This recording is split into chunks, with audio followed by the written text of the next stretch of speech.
The Chargers got some very unfortunate news on Monday, learning that Mike Williams is indeed done for the season with a torn ACL, and the Chargers offense is going to miss him dearly.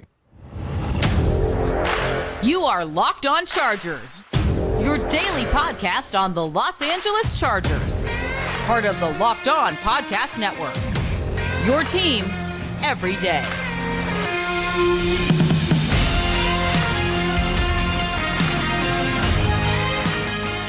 What is up, and welcome into the Locked On Chargers podcast. I'm your host, Daniel Wade, joined as always by my co-host, David Drogemeyer, and we've been covering the Chargers now for 8 seasons together, but this is our 6th year as a host of the Locked On Chargers podcast, bringing you your team every day. Thank you guys, as always, for making this your first listen today, and to make sure you never miss the show, go subscribe or follow for free on the Locked On Chargers YouTube channel, and listen wherever you get your podcast from. David, what do we got today?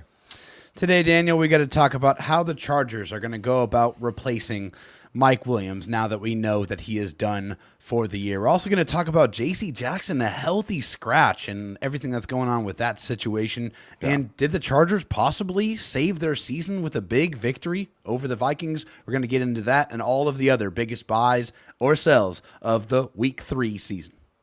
Yeah, I mean, so much to get into, a lot happening this week, obviously, but it starts with Mike Williams because it is kind of what we thought it would be, right? When we talked about it in the post-game show, we were afraid of this.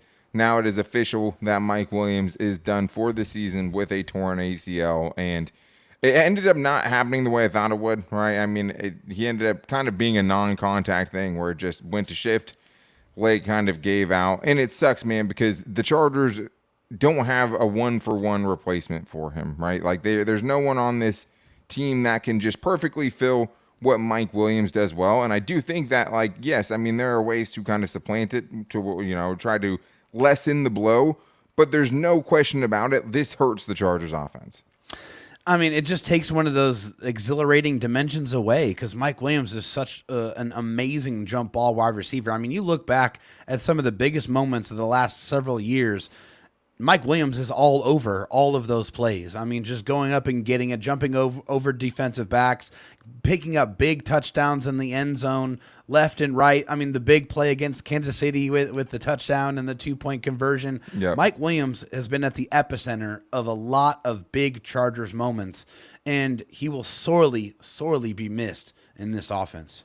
Yeah, and he was a flawed receiver, right? I mean, obviously, you know, there was things he didn't do well, but at the same time, there was things he just did so much better than anyone else that the Chargers have. And I think we always think of Keenan Allen as that guy on third down that you have to go to, but in reality, when the Chargers have needed a big play late in games, they need a big chunk. They need an explosive. There was one dude they were throwing it up to, and it was Mike Williams. And the amount of games that Mike Williams helped this team win by getting them down the field when everyone knew the ball was going to Mike Williams is crazy. And it's just, there's so many memorable moments from him. I mean, you can think back to the Tennessee game last year, setting up that field goal with that big catch, and also how much the Chargers missed him in that playoff game against the Jacksonville Jaguars. Like, it's going to hurt. Like, it's going to hurt the Chargers offense. They just don't have anyone like him, and especially a chief killer like him, right? I mean, he was such a big part of the only 2 times the Chargers have beat Patrick Mahomes. He's had gigantic games in both of those appearances, right? The last one with the game-winning touchdown, the game-sealing touchdown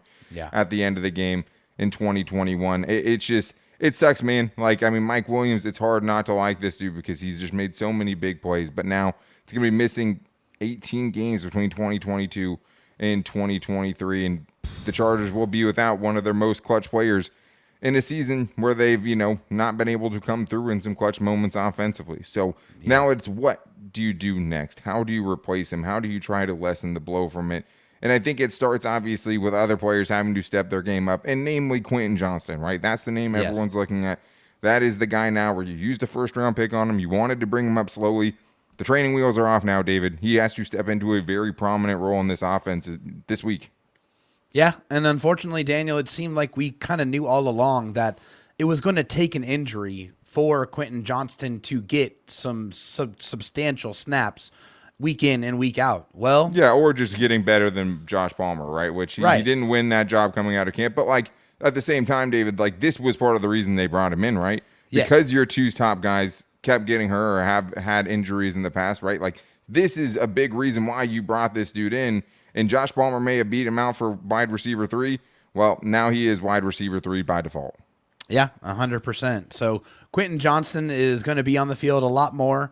It's not going to be, a situation to where he's going to have just a few snaps.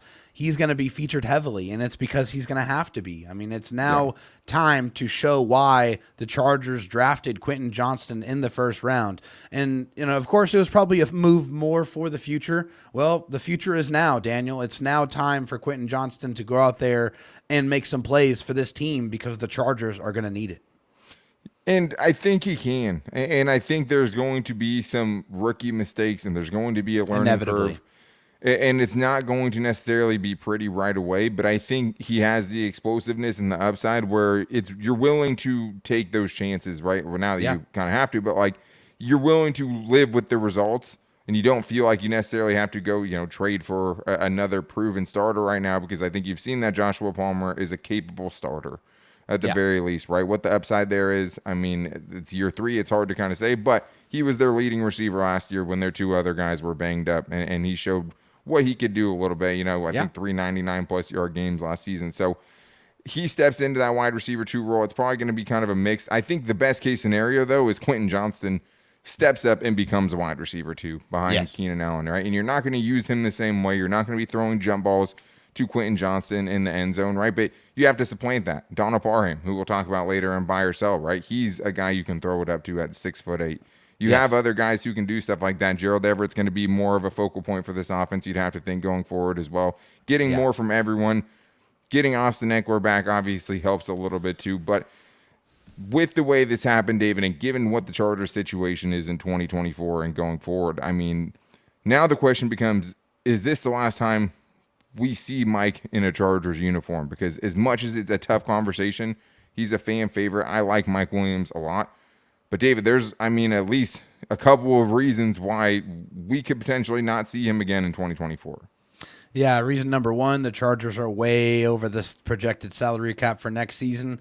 And reason number 2, Mike Williams is a big part of that. His cap hit is $32.460 million. It is one of the more substantial cap hits on the team. They did this move to try to get more space, to try to keep this core together. Unfortunately, and I hate to say this because I really love Mike Williams. I've really enjoyed watching him, watching his career unfold before our eyes. Like I remember when Mike Williams was drafted, and everyone was up in arms about that pick. It seemed like they overdrafted him. I don't think anybody is saying that now. I think Mike Williams has developed a very, very good career for himself. But it does pain me to say I do feel like we probably have seen the last of Mike Williams in a Chargers uniform. Just sucks, man. Last year misses 4 games, then basically breaks his back to a certain extent, going into the playoffs in a meaningless game. And then to see him go down the way he has, and just to see kind of the injuries and what they have kind of taken out of this dude who's continued to play hurt and continued to push through for this team and go out there even when he wasn't 100%, man. Like, it sucks. It really sucks. But, like, at the same time, though, the Chargers save $20 million next season. They're $29 million over the cap. So that goes a long way towards, getting them under, and they're going to have to make some tough moves. It always kind of felt like it might be him or Keenan Allen. Yeah. And look what Keenan Allen's doing, right? Like, that plays a factor into it as well. And I think the other thing is, too, is like you have to think about Jalen Guyton in all of this, because Jalen Guyton tore his ACL in week 3 last season. He's still not back yet, right? So, like, is Mike Williams going to make $32 million to potentially not play the whole season? Everyone comes back at a different pace, and you don't know. He could potentially come back sooner, but these are all things that are factoring into what's going to be an incredibly tough decision, because Mike Williams has been one of the heart and souls of this offense, a huge big-time playmaker in big-time moments. No doubt. And it does kind of feel like that, man. It feels like we might have seen the last of him. And just what a shame if that's the last time we see Mike Williams in a Chargers uniform. I understand it from a business standpoint, but from a fan standpoint, that's a hard pill to swallow, because he has been such a really, really good player and one of Justin Herbert's obviously most trusted targets. But there's a lot going on with this team right now, David, because not only do you have the Mike Williams situation, but you also had J.C. Jackson being a healthy scratch as, one of your highest paid defenders. So we're going to talk about that and some legal issues that he's in, and if that played any role into him not playing in Sunday's game against the Vikings, coming up right after this. First, though, I do need to tell you guys about Nutrafol because you don't have to choose between better hair growth and your health. Nutrafol provides a whole body health approach for men that promotes healthier hair. No drugs, no compromises, just better hair. Nutrafol is the #1 dermatologist recommended hair growth supplement clinically shown to improve your hair growth, visible thickness, and visible scalp coverage. It happens to a lot of people out there. It's a very, very normal thing. And the best thing about Nutrafol is that it works. In a clinical study, 84% of men showed improvement in their hair after 6 months of taking Nutrafol men's hair growth supplements.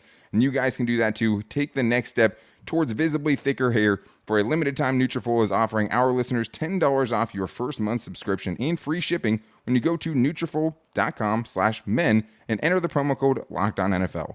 Find out why over 4,000 healthcare professionals recommend Nutrafol for a healthier hair. Nutrafol.com/men, spelled Nutrafol.com/men, and enter that promo code LOCKEDONNFL. That's Nutrafol.com, promo code LOCKEDONNFL.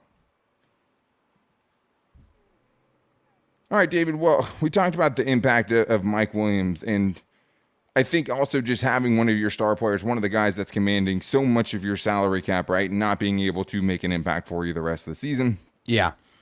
And I think right now you're wondering what the impact of J.C. Jackson is going to be for the rest of the season because, David, last week we went into it with Brandon Staley saying this. All the outside corners, like Jasir Taylor's playing the star position, he's playing in the slot. Asante Samuel Jr., Michael Davis, J.C. Jackson are all going to be rotating to see, and who is going to be the best for that spot. Michael Davis kind of complained about having to go in and out last week, and then surprisingly, J.C. Jackson is a healthy scratch for the game against the Vikings, something I didn't see coming.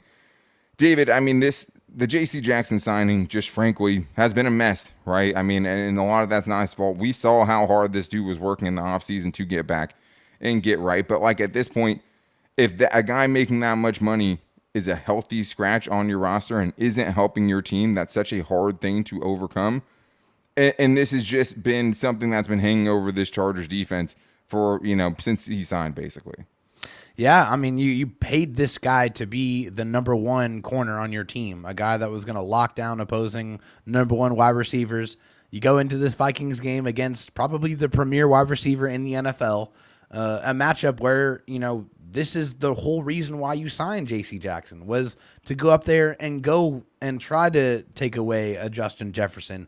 But we have not seen. That's what they said, right? You're going to be version. covering #1 wide receivers. Brandon Staley even said that, hey, we expect him to go out there and cover the other team's #1 wide receiver. Yeah. He even said that this offseason, right before the season started. So, that expectation was still there even just a month or two ago. So, this is a very, very strange situation. When I saw them put him on as a healthy scratch, I was like, wow. I was flabbergasted. I could not believe my eyes.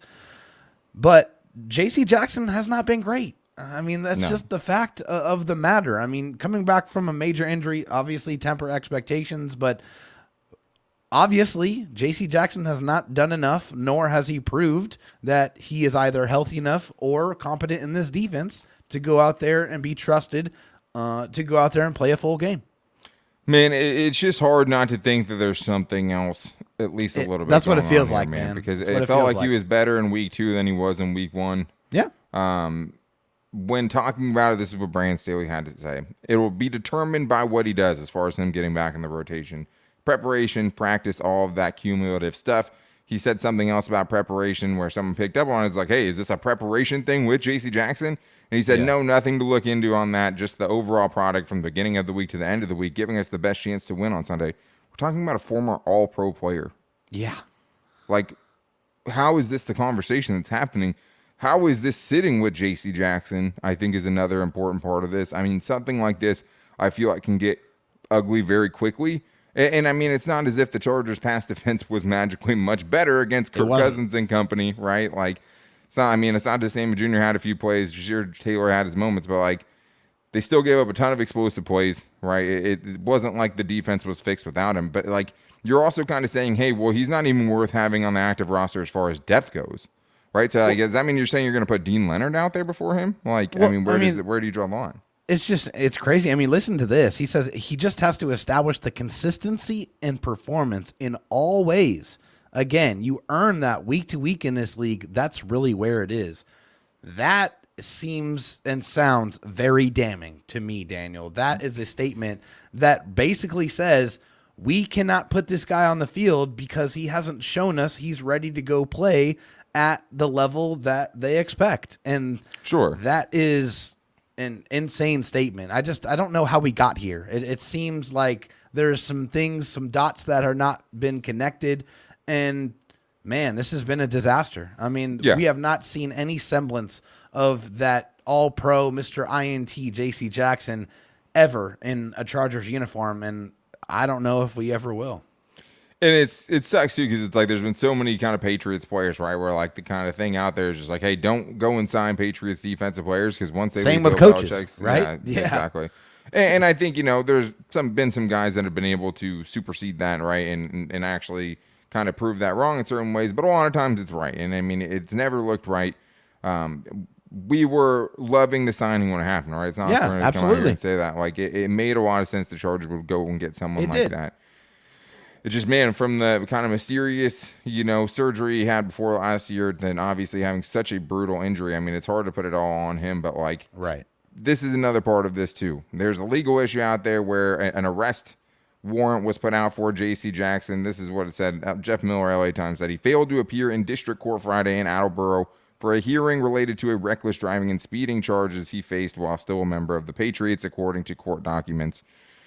I don't think this, Brandon Staley said this didn't factor into it. I don't think this is anything that would raise to the level of getting him suspended or anything like that. It's from 2021 before he was a Charger. This doesn't seem like something NFL players miss time for, David. I'm not super concerned about it. And Staley is saying, okay, this didn't have anything to do with it, but obviously just not a good look considering every kind of thing else surrounding this right now. Well, it's just another spine, right? It's just another prick on top of all of the other things that have gone wrong for J.C. Jackson. It's just this is the last thing that you wanted to see come out, right? With his struggles on the field.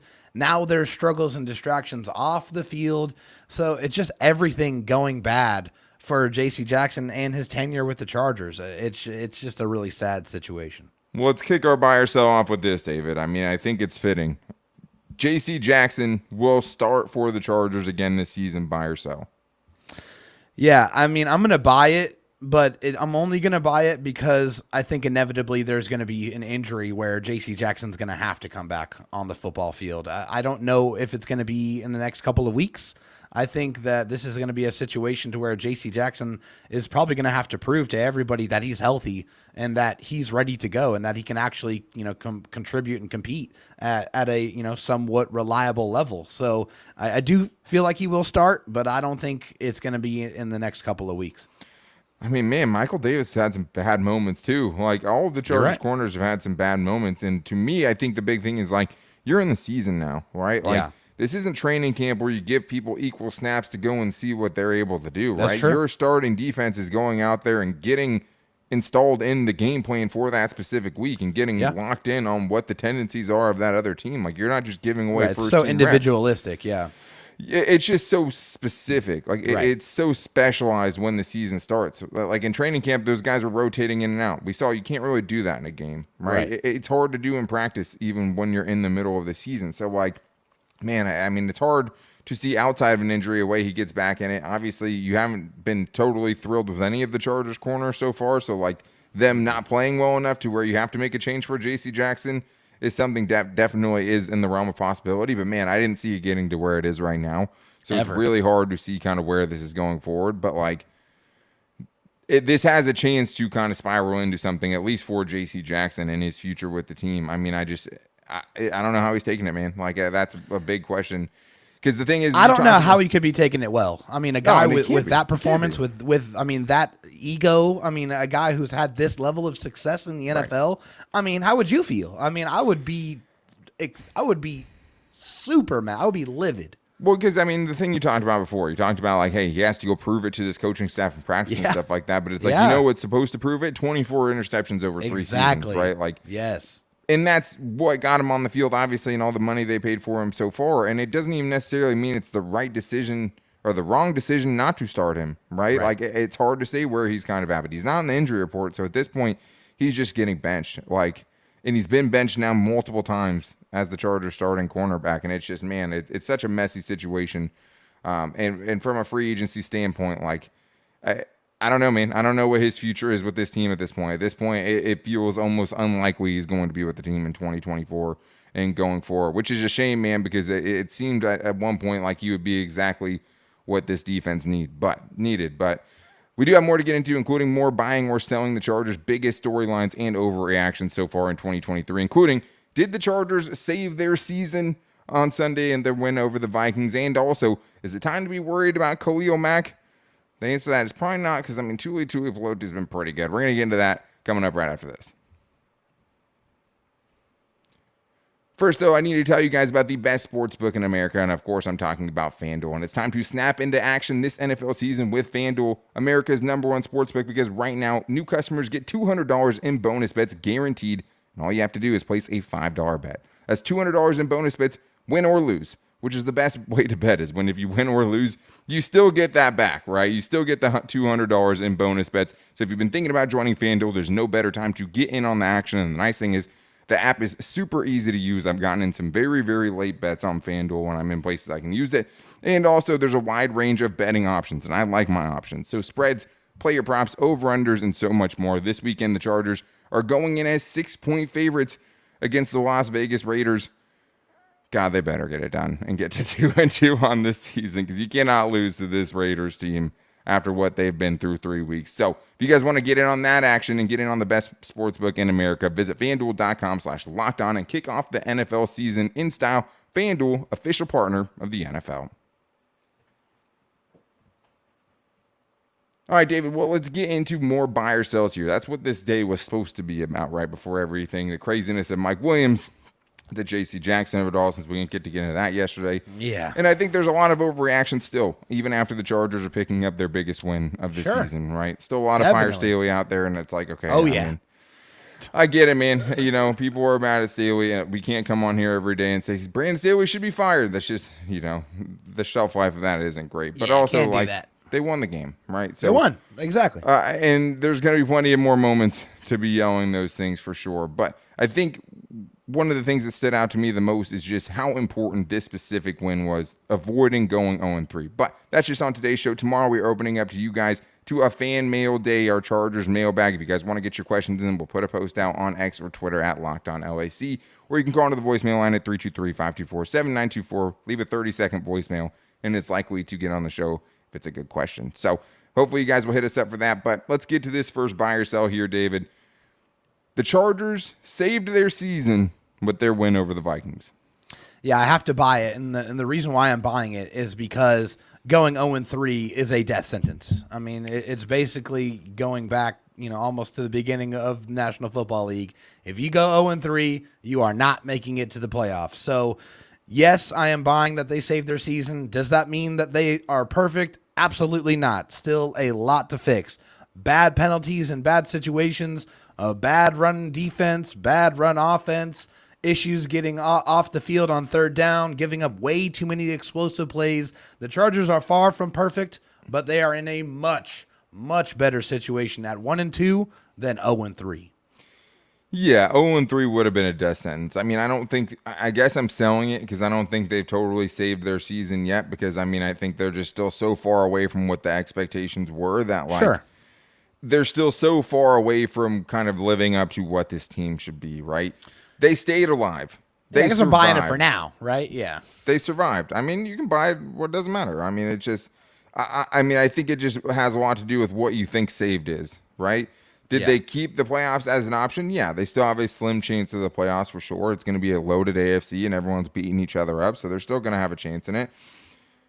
But we'll know if the Chargers will have what it takes to change their season in a few weeks when they play Dallas and Kansas City in back-to-back weeks. Yeah, it's the real not to look test. past the Raiders, but, like, let's be honest. There was nothing that they could have done against the Vikings, or even upcoming against the Raiders, that's going to be able to totally sell you on this team, given what we've seen through 3 weeks, right? The defense has been bad. That's still bad, right? The defense still giving up a ton of explosive plays. Yep. You still have late issues offensively late in the game. We've seen in all 3 games. Like, there's still plenty of concerns. There's still a ton of work to do. But right now, the best you can do is get to 2-2 at the bye week. Yes. That is the only goal, right? The season is still alive, and you have to be taking that quarter after the number first one, two right? games. Handle quarter number one first. Yeah, and I mean, like I said, you can't look over the Raiders. The Raiders are going to play the Chargers tough, but Always. let's talk about a player that definitely will have a big impact on whether that happens. And that's Khalil Mack. And obviously, it's been a little bit quiet from Khalil Mack through the first 3 games of the season.